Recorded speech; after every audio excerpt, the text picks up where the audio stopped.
Olá, amigos do canal Investir Cada Vez Melhor. Gravo aqui um importante tema que é o rebalanceamento de carteira. Como e quando fazer? Vem comigo.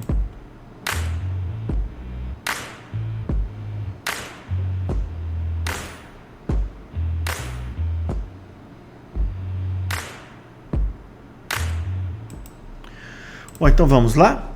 Aquele nosso disclaimer de sempre, né? Que esse vídeo tem apenas um caráter educacional e não é recomendação de investimento.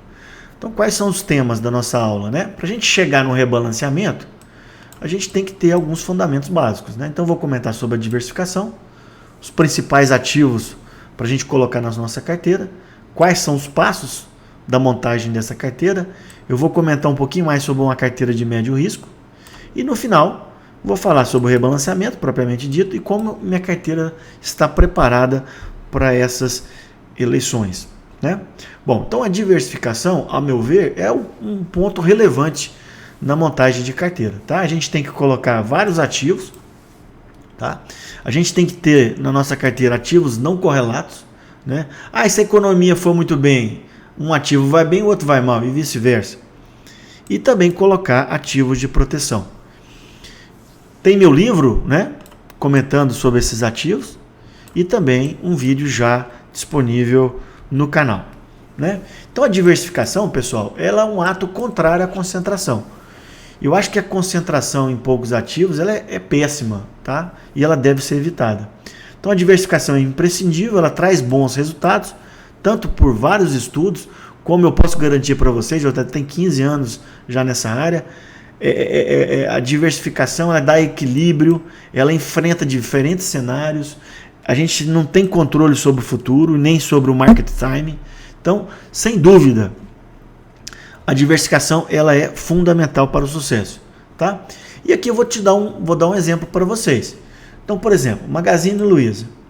Se o cidadão comprou Magazine Luiza em 2016, antes aqui do gráfico, e segurou o ativo até 2021, o cara ficou milionário. A ação subiu muito mais de 1000%, certo? Porém, se esse mesmo investidor segurou as ações, a ação caiu mais de 90%, tá?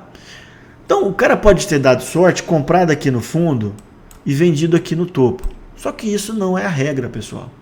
Quase ninguém acerta o market time. Imagina aquela pessoa que comprou aqui no topo e perdeu 95% do patrimônio. Nunca mais vai recuperar, tá? Eu poderia dar outros exemplos. Vamos falar sobre o Bitcoin. O Bitcoin saiu recentemente de menos de 10 mil dólares, bateu mais de 60, depois quase 70. E se a gente voltar mais no tempo, ele era cotado a menos de $1.000, né? Só que agora caiu de 70 para menos de 20. E as outras criptomoedas ainda mais, né?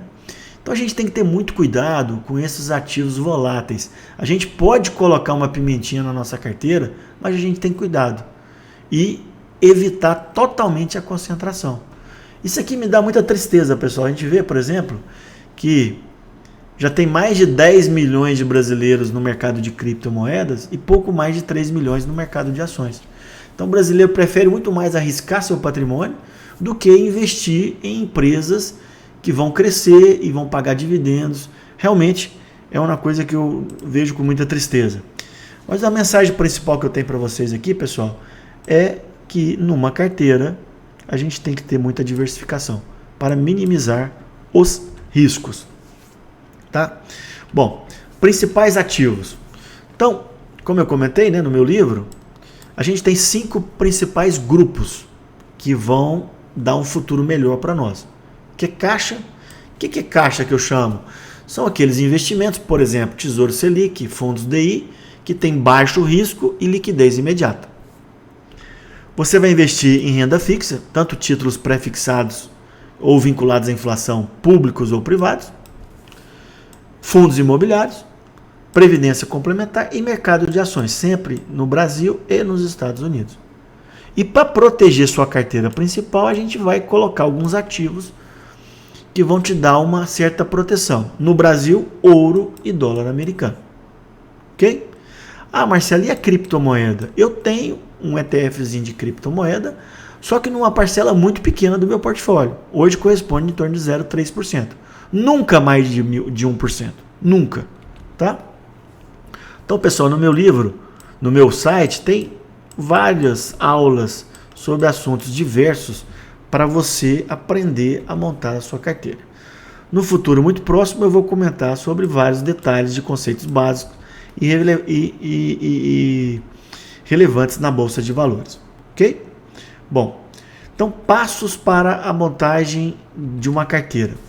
O primeiro passo, pessoal, sem dúvida, é a gente ter dinheiro disponível. E para a gente ter dinheiro disponível, pessoal, a gente precisa guardar dinheiro. Não tem como. Eu comento nas minhas aulas, nos meus livros, a primeira pessoa tem que estudar muito. A gente tem que pegar os primeiros 20, 25 anos da nossa vida, estudar muito, fazer uma faculdade boa, ter uma boa formação, depois começar a ganhar dinheiro e guardar parte do nosso salário todo mês. Tá? Esse autor, esse americano, ele comenta que o sucesso de longo prazo ele é baseado muito mais no save the money do que na capacidade da pessoa ter entendimento sobre o mercado financeiro. Tá? Você guardando dinheiro, o tempo, os juros compostos, né, que é o compounding, vai fazer que a sua carteira cresça. Você aportou, aquele montante vai gerar lucros que você vai reinvestir, que vai gerar mais lucro e assim sucessivamente. Outra coisa importante, pessoal, é tema da aula o rebalanceamento, mas ele comenta que um investidor de longo prazo não pode ficar girando muito a sua carteira, coisa que eu concordo plenamente. Outra coisa fundamental, pessoal, é a gente precisa conhecer tanto os princípios básicos de investimento, como conhecer os ativos. Você não pode colocar um ativo na sua carteira sem ter um mínimo conhecimento sobre ele. Isso é fundamental. Então, você tem que sair da sua zona de conforto. Tá? Você tem que ter dedicação, conhecimento e disciplina. Essas 3 palavrinhas são mágicas para o seu sucesso. Tá? Outra balela que a gente vê muito nas redes sociais é que ganhar dinheiro no mercado é fácil. Esqueça isso, pessoal. Ganhar dinheiro consistentemente no longo prazo é muito complexo. Para aqueles que queiram aprender um pouquinho mais sobre os princípios básicos, já tem essa aula no meu canal. Tá? Bom, então você guardou dinheiro e entende os princípios básicos e conhece os ativos, os principais ativos. Então é hora de investir. Então para a gente montar uma carteira, você vai ter que ver qual que é o seu perfil. Você tem um perfil mais conservador ou um perfil mais agressivo? Qual que é o seu grau de tolerância sobre o risco? Qual que é o seu grau de conhecimento sobre o mercado? Idade. Quem é mais jovem, 25, 30, 35 anos, pode arriscar um pouco mais que uma pessoa acima de 65. A sua profissão, você tem muita estabilidade no seu emprego ou não? Isso interfere na hora de investir. Montante. Aquela pessoa que já acumulou muito dinheiro, ela não precisa arriscar muito. Né? E, obviamente, os objetivos. Tem os objetivos de curto prazo, que são as reservas de emergência, reservas de oportunidade, e aquele médio prazo, por exemplo, 2 a 3 anos, uma faculdade para um filho, comprar uma casa nova, uma viagem que você está programando. Né? Então, você tem aqueles objetivos específicos.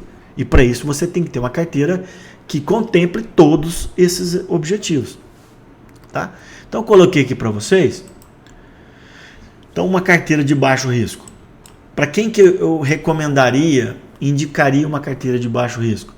Pessoa com perfil conservador, uma pessoa já acima de 65 anos, um emprego sem estabilidade e aquela pessoa que já acumulou um patrimônio significativo. Ela não precisa arriscar mais.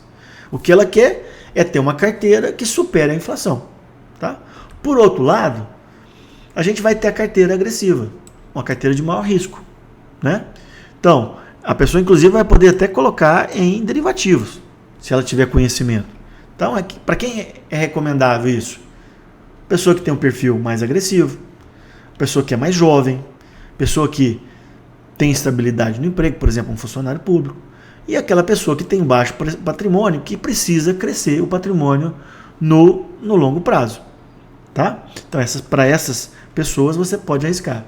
Só que para a maioria das pessoas, o mais importante é uma carteira de médio risco, uma carteira mais equilibrada. E assim eu vou comentar com vocês, né? Então aqui, então eu listei aqui, ó, vai ser uma pessoa com perfil conservador ou moderado, 45 anos, intermediário, profissional liberal, e ele tinha uma meta de atingir um patrimônio X e já conseguiu 50%. Então ele não está naqueles extremos que eu comentei há pouco. Então ele vai optar para uma carteira de médio risco. O que eu particularmente considero uma carteira de médio risco? Uma carteira que tem um bom caixa, em torno de 20%, tem muito renda fixa, em torno de 30%, investe em fundos imobiliários, investe em previdência privada e também tem uma parcela razoável no mercado acionário. Tá? E ela pode ter proteção aí de 2 a 5% na sua carteira. Então é uma carteira que vai andar bem em vários cenários. Tá? Bom, Marcelo, mas eu não quero investir diretamente em ações. Eu não quero investir diretamente em títulos públicos. O que você faz? Investe através de fundos de investimentos. Tem essa aula no meu canal. Você vai comprar fundos de ações, fundos de renda fixa. É uma maneira inteligente para aquelas pessoas que não querem ter muita dedicação a escolher determinados ativos. O importante é que você faça a diversificação e contemple todos os ativos comentados. Tá? Então aqui, perceba que nesse perfil conservador, nessa carteira de médio risco, a maior parte está investida em caixa e em renda fixa, que são ativos menos arriscados. Ok? Alguém poderia me perguntar, Marcelo, qual que é o rendimento atual desses ativos que você acabou de mostrar? Por exemplo, hoje no Brasil, para você ter caixa, a gente recebe 13,75%, que é a taxa Selic, que é mais ou menos o DI. Então, para nós, é muito confortável para nós, a gente chama para os rentistas, né? Rentistas são aquelas pessoas que vivem só desse caixa. Eu gosto de ter caixa para ter esse rendimento e investir em outros ativos, né? Mas hoje é confortável para nós, 14%, né? Tesouro direto ou títulos privados.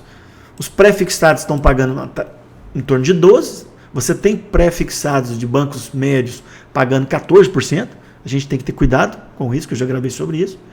E outros títulos pagando inflação mais 5,7%. Então, um rendimento bom. Um bom tempo, né? A gente está no momento atual para investir nesses títulos. Fundos imobiliários. Hoje, os fundos imobiliários, em média, os bons fundos estão pagando entre 0,7% e 1% ao mês de rendimento, e que é isento para a pessoa física, o que é muito bom. Aí o ganho de capital, a gente varia como no mercado de ações, a gente não tem controle sobre isso. Você compra uma cota de um fundo imobiliário hoje, ele pode ter desvalorização ou valorização, não dá para saber. Previdência vai depender muito do tipo de previdência que você vai escolher, e ativos de proteção vai variar de acordo com o mercado, então não dá para a gente saber, né?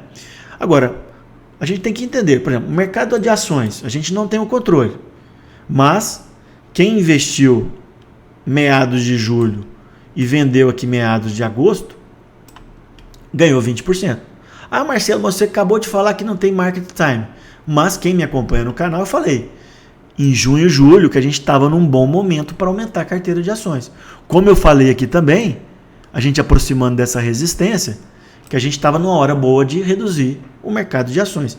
E isso é uma parte do rebalanceamento de carteira. Tá? Bom, quais são as minhas regras, pessoal, para esse gerenciamento da minha carteira de ações? Agora, pessoal, estou falando só do nicho ações. Tá? Eu, em geral, faço um balanço entre as minhas ações do Brasil e nos Estados Unidos. Eu sempre tenho um aporte muito maior aqui no Brasil. Tá? Já expliquei em várias aulas o porquê disso, né? E eu tenho na minha mente que nós vamos ter um desempenho melhor do Brasil nos próximos anos do que nos Estados Unidos. Então hoje meu limite estaria muito mais para 90-10. Tá? Comentei com vocês que a diversificação ela é extremamente importante. Em geral tem 20 a 30 ações na minha carteira, contemplando os vários setores. Tá? E nunca uma ação ultrapassa 10%. Em geral, eu compro aquela ação entre 4% e 6% da carteira, ela vai crescendo, se eu estiver certo naquele investimento, bateu 10%, eu vendo um pouco, cai para 7%, 8%, bateu de novo 10%, vendo mais um pouco. Tá? Essa é a minha gestão. Outra coisa importante, pessoal, é o caixa.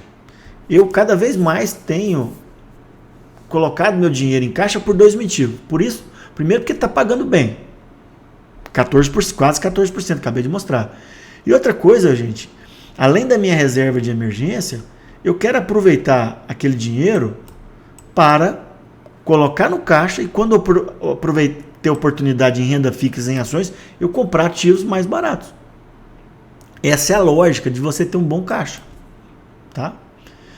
Warren Buffett sempre fala isso, né? Ele fala que você ter um caixa na empresa é como oxigênio, você tem que ter lá, faz parte da saúde.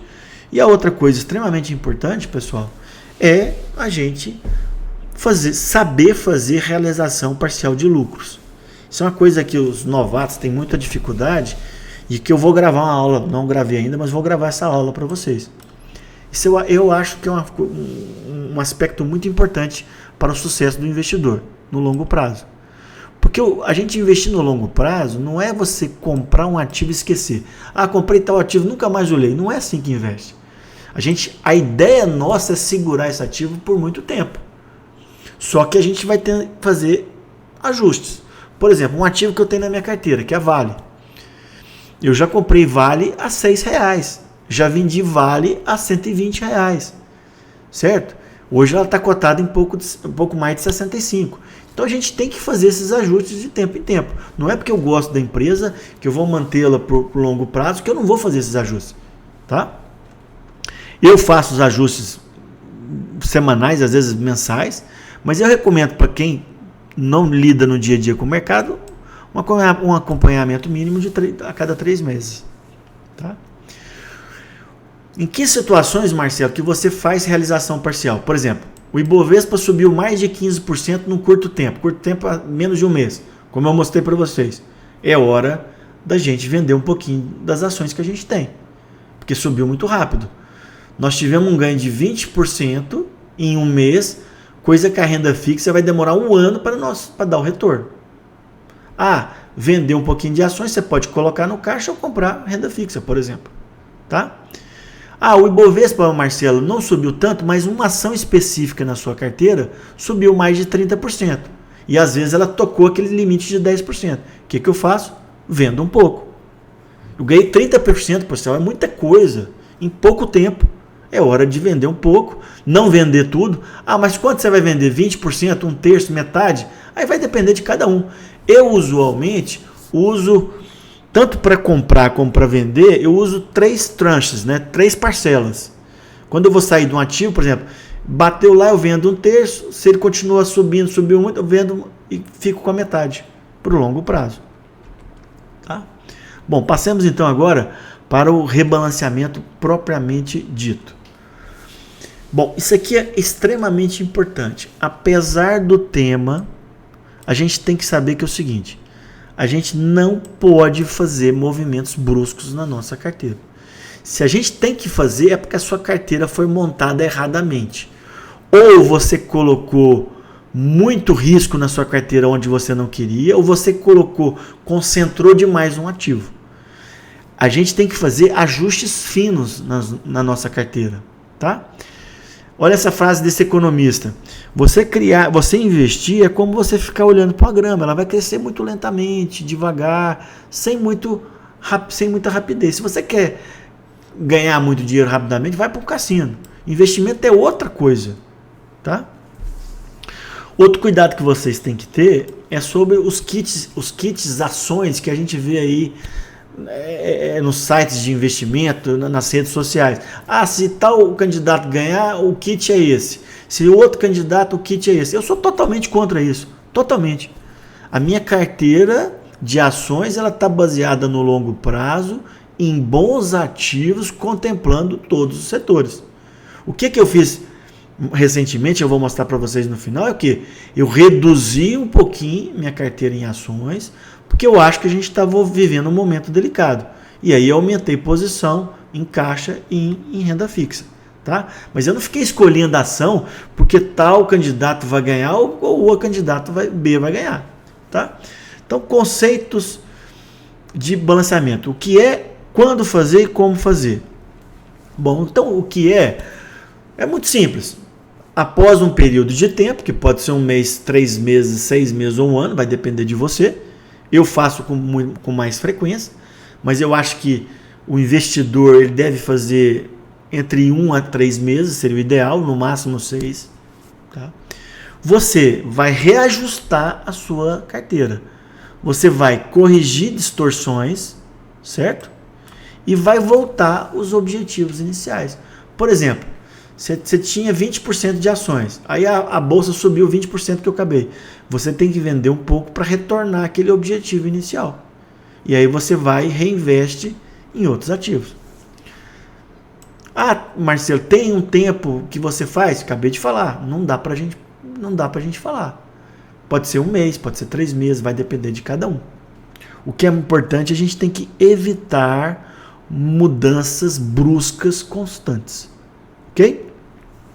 Como fazer? Retira dos ativos ganhadores, coloca nos perdedores ou aumenta a caixa. Tá? Só que os ativos perdedores, pessoal, você tem que reavaliar as teses de investimento. Às vezes, aquele mau desempenho de um ativo é um sinal que talvez você precisa repensar aquele investimento. Tá? A gente tem que ter noção, pessoal, que muitas vezes a gente vai errar na nossa carteira. Faz parte. Ninguém acerta sempre. O importante, às vezes, é a gente reconhecer o erro e sair daquele erro. Agora, a gente tem que ter paciência também. Alguns bons ativos demoram a engrenar para te dar um resultado lá na frente. Investir, pessoal, não é fácil. Não é fácil. Tá? Esse rebalanceamento de carteira, ele vale tanto para a carteira em geral, aquela que tem caixa, renda fixa, fundos imobiliários, ações, como a própria carteira de ações. Tá? É o que eu acabei de falar, a ação bateu 10, 11%, você tem que vender um pouco e colocar naquela ação que não foi tão bem, e reavaliando a tese de investimento. Tá? Bom, então, no cenário atual, pessoal, setembro, finalzinho de setembro de 2022, eu vou listar para vocês 3 motivos para você dar uma reajustada na sua carteira. Tá? Sem exageros. Volto a insistir, se você está fazendo movimentos muito bruscos, é porque a sua carteira está errada para o seu perfil, para o seu objetivo. Tá? Primeiro motivo, a taxa Selic chegou no topo, provavelmente vai fazer um platô aqui nos próximos meses, como aqui em 2015 e 2016, e tudo indica que ela vai ceder ano que vem. Tudo indica. Tem garantia nenhuma, pessoal. Essa é uma expectativa. Tá? Outro motivo. Já gravei uma aula e tenho falado nas minhas atualizações. Hoje o Brasil pode ser que seja a bola da vez. Pode ser que o Brasil nos próximos anos tenha um desempenho melhor do que os Estados Unidos e a Europa. Tá? E o terceiro motivo, aí um motivo mais de curtíssimo prazo, mas que pode ter reflexo para o médio e longo prazo, são as eleições, que eu gravei um vídeo também sobre isso. Tá? Bom, então eu mostrei na minha aula de eleições um estudo do Bank of America, que eu vi no canal Dicas de Hoje, do Daniel. Tá? E eu achei bem legal o estudo que eles colocaram lá. Tá? O próximo presidente, para o Brasil continuar crescendo, o Brasil continuar a ter melhora na economia, ele vai ter que fazer medidas para aumentar o crescimento. Só para vocês terem uma noção, de 2011 a 2021, o Brasil cresceu em média 0,7% ao ano. É muito pouco. Só que para fazer isso, pessoal, ele vai ter que continuar olhando a inflação. Porque senão ele faz um crescimento, gera muito a inflação, lá na frente a gente paga o preço. Tá? E outra coisa que o próximo presidente vai ter que ter é a credibilidade fiscal. Tá? Então, ver que não é tão complexo a missão do próximo presidente. Então, por exemplo, no começo do ano, o pessoal estava prevendo que o Brasil não ia crescer nada esse ano, ou muito perto de zero. Nós vamos crescer entre 2,5% e 3%. Isso aqui não é uma expectativa, pessoal, já é mais ou menos o que vai ser, entre 2,5% e 3%. Então o Brasil cresceu bem, muito mais do que o pessoal previa. O Itaú, como o BOFA, prevê que o Brasil pode crescer também em 2023, mas vai ter que ter preocupação fiscal. Tá? E essa preocupação fiscal, pessoal, é principalmente em relação ao teto de gastos e as reformas administrativa e tributária. Ok? Então aqui, pessoal, o Bank of America, ele fez 3 projeções. Um cenário bom para o mercado. Se é bom para o mercado, a gente tem que entender isso. Se é bom para o mercado de ações, é porque a economia está bem. A economia estando bem é mais emprego, menos inflação, maior poder de ganho das pessoas. São coisas que andam juntas. Tá? Algumas pessoas querem falar que não anda junto, mas anda junto. Tá? E a outra coisa é, se o presidente fizer tudo errado, o que a gente está falando, a gente vai ter repercussão. Quais são as repercussões, Marcelo? Olha aqui, só para vocês terem uma noção. No bom cenário, o Brasil pode crescer 3, 4%. No cenário ruim, a gente vai ter queda do PIB. Inflação, se a gente seguir no caminho correto, vai ficar em torno de 4%. No caminho errado, 10%. Então, o que acontece? Aqui a Selic pode ir para 6,5%, aqui a Selic pode ir para 16%. O dólar, nessa situação melhor, ele pode ir a 4,5%. Se a gente tiver essa situação ruim, a gente pode ir a 7,5% o dólar. O CDS, que é um seguro Brasil, ele pode cair muito ou pode subir muito. As NTNB, que é aquela que eu falei para vocês que hoje está pagando 5,7, pode ir a 7,3. E a Bolsa, pessoal, aqui que é uma coisa interessante.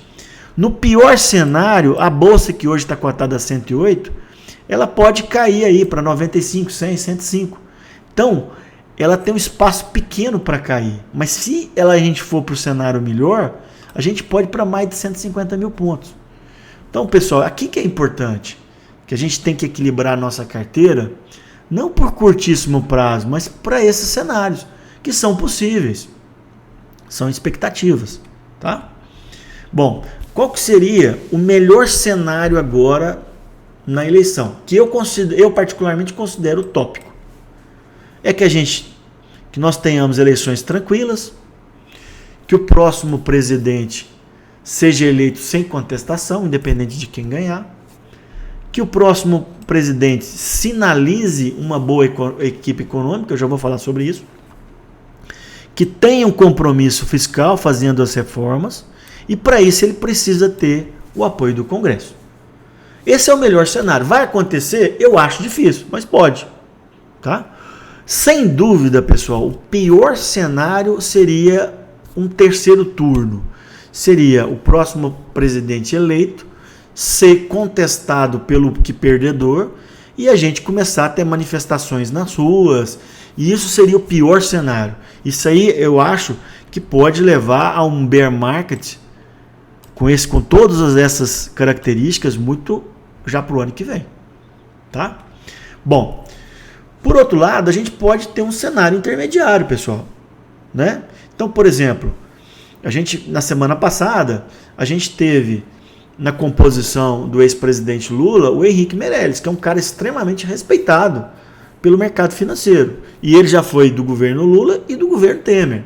Ele fez um bom trabalho no Banco Central e também no Ministério da Economia.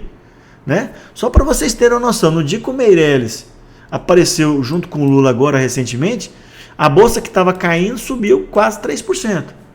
Porque para o mercado não interessa quem vai ganhar, A ou B, interessa se a equipe econômica vai conduzir o Brasil corretamente, com equilíbrio fiscal, preocupação com o social, mas seguindo na direção correta. Aí a gente controla a inflação, pode ter uns juros mais baixos e crescimento. Tá? Olha aqui o que o Meirelles falou anteontem no programa Roda Viva, que está no YouTube para vocês assistirem. Ele falou no primeiro governo Lula, mostrando para o Lula que a responsabilidade fiscal compensa. Porque aquela responsabilidade no começo do governo Lula fez com que de 2003 a 2005 tivesse um bom resultado. Já no final do segundo do mandato Lula e também no governo Dilma, ela largou a responsabilidade fiscal e aí a gente viu no que deu. Né?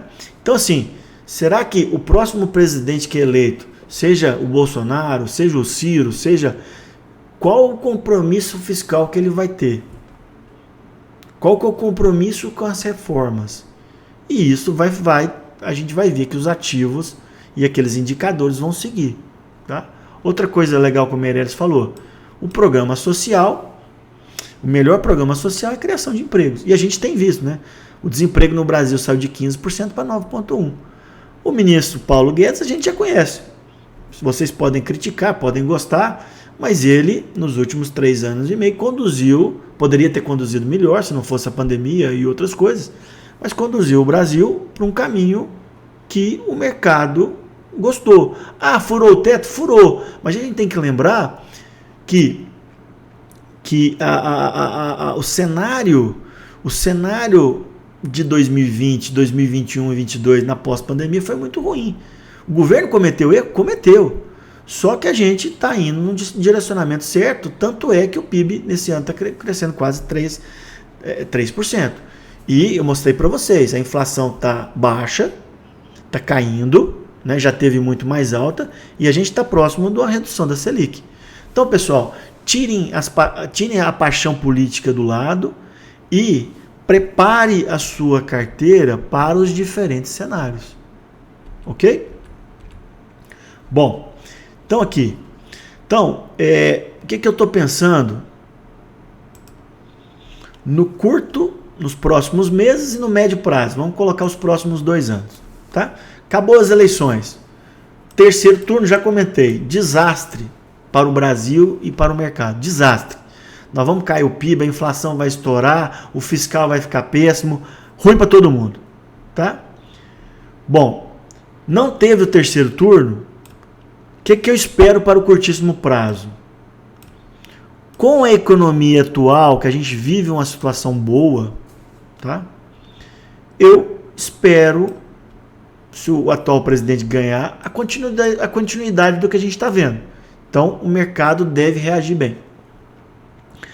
Bom, se o candidato da oposição ganhar e sinalizar, um bom ministro da economia, sinalizar o ajuste fiscal, o mercado vai dar o benefício da dúvida e o mercado vai andar bem também. Desde que o cenário externo não piore muito. Certo? Resumo.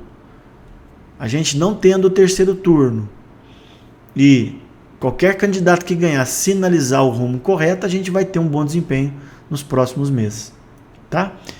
Já no médio prazo, vai depender muito do fiscal, que são as reformas que eu comentei com vocês, tanto a tributária como a administrativa. Tá? Se a gente fizer as reformas, a gente vai ter crescimento do PIB, juros e dólar em queda e bolsa para cima. Todavia, se a gente não fizer, tudo o contrário. Ok? Bom, então, minha carteira, eu vou mostrar para vocês agora no finalzinho, o que eu fiz? Eu não só olhei as vésperas das eleições. Eu tenho investido vendo a situação econômica atual do Brasil, que é muito boa, com boa perspectiva, de médio e longo prazo, eu comentei com vocês, mas que vai depender das eleições. Certo? Bom, então, a minha carteira, em geral, pessoal, eu tenho um perfil agressivo, que eu já comentei com vocês. O normal da minha carteira é caixa entre 5% e 20%, principalmente visando as oportunidades. Tesouro de 0% a 20%. Ah, Marcelo, quando é que você tem 0 de tesouro direto? Quando, por exemplo, eu acho que os juros estão muito baixos, como a gente teve em 2021, comecinho de 2021, né? E aí eu via que o juro ia subir fortemente. Então eu saio de renda fixa. Fundo imobiliário e previdência são porcentagens que mudam um pouco. E ações, tanto no Brasil e nos Estados Unidos, compõem de 30% e 60%. Alguém vai falar, pô, Marcelo, mas você investe muito em ações. Em virtude de eu ter esse comprometimento com o mercado financeiro há 15 anos, estudar muito, eu tenho um conhecimento maior do que a média e posso me permitir a ter essa quantidade, tá? Entre 30% e 60%. Quando eu estou mais otimista, eu caminho para cá. Quando eu estou pessimista, eu caminho para cá. Para eu ter essa quantidade de ações, eu tenho que ter ativos de proteção. Hoje, meu principal ativo são os ativos dolarizados. Eu tenho reduzido minha posição em ouro, coisa que eu já venho explicando nas atualizações semanais. E tenho uma porcentagem muito pequena de ETF, que nunca ultrapassa 1%. Tá? Bom, em virtude desses cenários aqui que eu comentei, o melhor cenário, o pior cenário, o que eu fiz? Aumentei caixa. Porque eu posso ter oportunidade e a Selic pode ir a 16. Eu aumentei com parcimônia o Tesouro Direto porque eu acho que a Selic vai cair. Eu acho. Só que se o próximo presidente fizer cagada, ela pode ir a 16. Então não posso arriscar muito. Então eu aumentei, mas com parcimônia. Aumentei ativos dolarizados. Por quê? O dólar pode ir para 4,5. Mas num cenário ruim ele pode ir para 7,5. Então eu acho que compensa essa simetria. Fundos imobiliários. Se eu tiver correto que a Selic vai cair em breve, no próximo ano, os fundos imobiliários vão ter um bom desempenho. E bolsa, eu reduzi um pouco, mas como o downside da bolsa brasileira, que está em 108 hoje, o máximo pelo Bank of America seria 95, o downside é pequeno. Então não preciso reduzir muito a bolsa, porque o downside é pequeno. E nos Estados Unidos, Marcelo, eu venho comentando nas atualizações, que hoje o S&P está em torno de 3.600, perdão, e eu já mostrei vários estudos para vocês, que o downside para o S&P é de 3 e 3.500, que a gente está muito perto. Então a gente está num bom momento para investir no mercado acionário, tanto aqui como lá fora. Mais aqui do que lá fora. Ah, então vou colocar tudo? Não, aquele negócio que eu comentei com vocês. A gente tem que evitar a concentração. Então, hoje, a minha carteira, véspera da eleição, está o seguinte. Caixa, quase meu limite máximo de 20%. Tesouro Direto, 15%. Fundos imobiliários e previdência naquele equilíbrio, né, de 8 a 15, que eu comentei com vocês. E mercado acionário, eu estou mais perto do limite inferior de 30% do que do máximo de 60%. Em relação ao Brasil e Estados Unidos, eu não cheguei a olhar direitinho, mas deve estar em torno de 85,15, talvez 86,14. Tá? Proteção hoje de 2%, especialmente em dólar. Ah, Marcelo, por que você não aumentou muito a proteção? Porque aquilo que eu falei para vocês, no curtíssimo prazo, nos próximos 3 meses, eu acho que a gente vai ter um bom desempenho, independente de quem ganhar, se houver uma boa sinalização da equipe econômica. E criptomoeda atualmente 0,3. Tá? Então perceba, pessoal, que nessa carteira atual, eu estou valorizando muito mais a situação do Brasil do que as eleições. Eu usei esses dois aqui, mais a Selic, que era o terceiro motivo, para montar a minha carteira. Ok, pessoal? Eu acho esse tema, pessoal, rebalanceamento de carteira, um tema extremamente relevante. Extremamente. Espero que vocês tenham gostado. Curtam o vídeo, dê um like, né? E compartilhe com os amigos. Um abraço, até a próxima.